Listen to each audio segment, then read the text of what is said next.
I stood by and allowed my wife to almost kill our son. I was happy she did it. Okay, fair warning, this one is long as hell.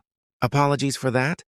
But this is very hard for me, and I have been carrying it for a lot of years. On the advice of my therapist, I've written it all out to try to work out my feelings on it. He didn't advise me to submit it to Reddit, of course, but I have struggled with this for a long time, and I need to hear other people's opinion on it. I still really have no idea how I feel about it, even after all these years. But I will submit for judgment by the masses. I know I did wrong on some things, probably a lot of things.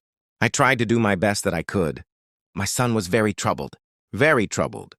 If you have seen the movie We Need to Talk About Kevin, it will really help to understand what I'm talking about.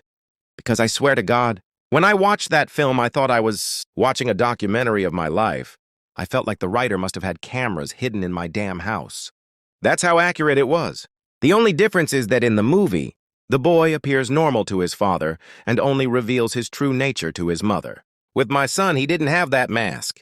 His insane behavior was the same with everyone. From the day he was born, my son just came out wrong.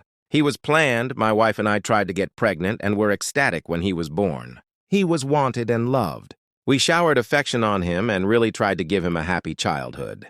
But from the day we brought him home from the hospital, he was miserable. He cried for 13 months straight. I'm not exaggerating, 13 months without a break. He cried until he had no voice left and kept crying. You could see his little face scrunched up and no sound coming out, totally hoarse. There were times he would literally be crying in his sleep. I've never seen or heard of any other kid able to do that. We brought him to doctors. Specialists tried changing his diet, held him, rocked him, toys, swaddling, music, mobiles, everything we could think of. Nothing worked. 13 months of grading, grinding, no sleep hell. Once he got over the crying stage, we thought we were out of the woods. But it quickly became clear that, for some unknown reason, he was just angry at being alive. I never saw that kid have a genuine, joyous smile once in the time I knew him. I saw him grin a vicious, horrible grin many times, taking a perverse pleasure from causing pain or suffering or breaking a rule. But a smile from real pleasure at something nice? No, never, not once. He had no interest in anything positive. He was fueled by hate, and everything he did was bent toward that. As soon as he could walk, his mission in life was to destroy things. He would break or try to break anything that came in his range, smash it, chew it, throw it in the toilet, whatever he could. After a while, he figured out how to get his diaper off and took great pleasure in shitting and pissing anywhere he could. After a while, he figured out he could hide it and started pissing and shitting in places we wouldn't find right away, grinding it into carpets, making it even more of a problem, to clean and making the house stink. When he got older, ages 9 to 15, he would piss and shit in our bed until we got a lock on our door and he wasn't able to get in anymore. Then he'd just take a dump in the hallway in front of our room. That biological warfare started, around a 2.5 years old, and he never grew out of it. I'll try to speed it up, as I could literally go on for days about this stuff. But as he grew older, he became more and more unmanageable. He would bite, kick, scream, scratch, and spit at anyone trying to do anything with him. He was kicked out of school twice before he was 9. Then let him back in and then kicked him out for good. He had to change schools. The next one put him in a special class that kept him away from the other students.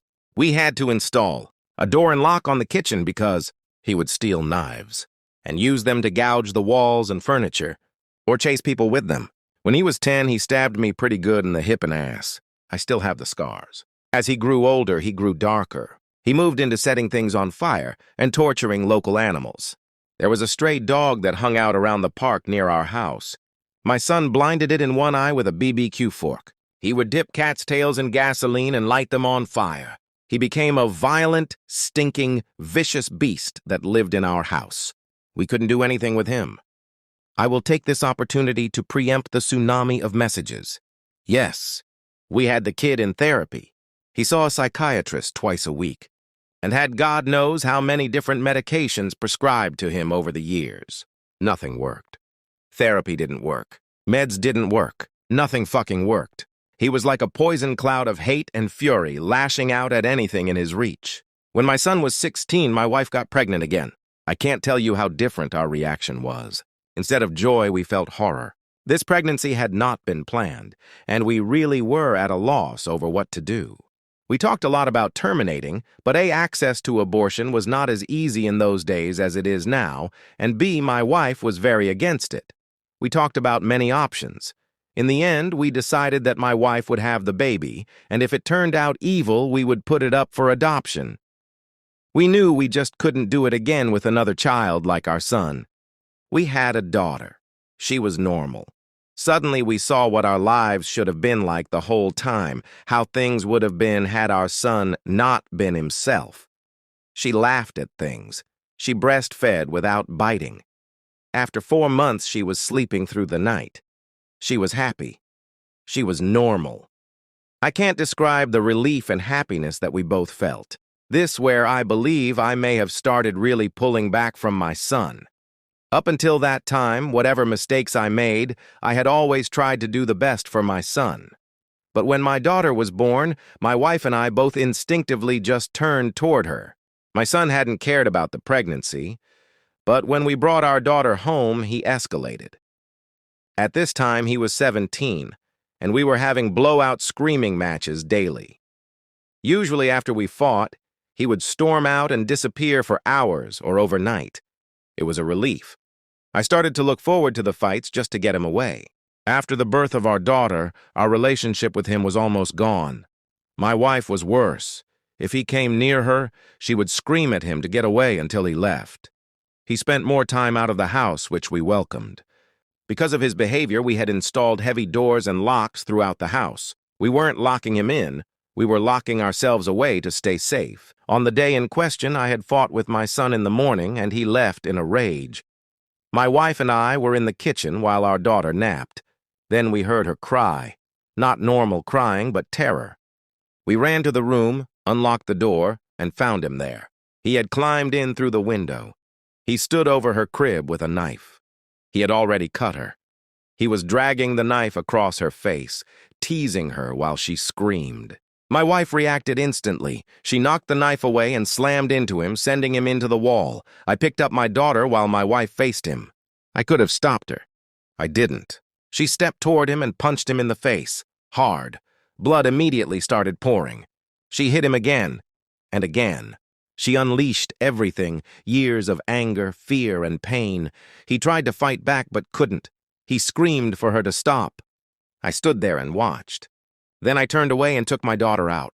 I cleaned her wounds in the kitchen while I could hear everything happening. Eventually, he stopped screaming. But she kept going. It went on for a long time. Eventually, it stopped. My wife came out covered in blood, shaking. We sat in silence. I asked, "Is he dead?" She said, "I fucking hope so." Later, I checked on him. He was barely alive, badly beaten. We didn't call for help. We moved downstairs and separated ourselves from him completely. There was food upstairs. We decided to let him live or die on his own. Weeks later, he was gone. I never saw him again.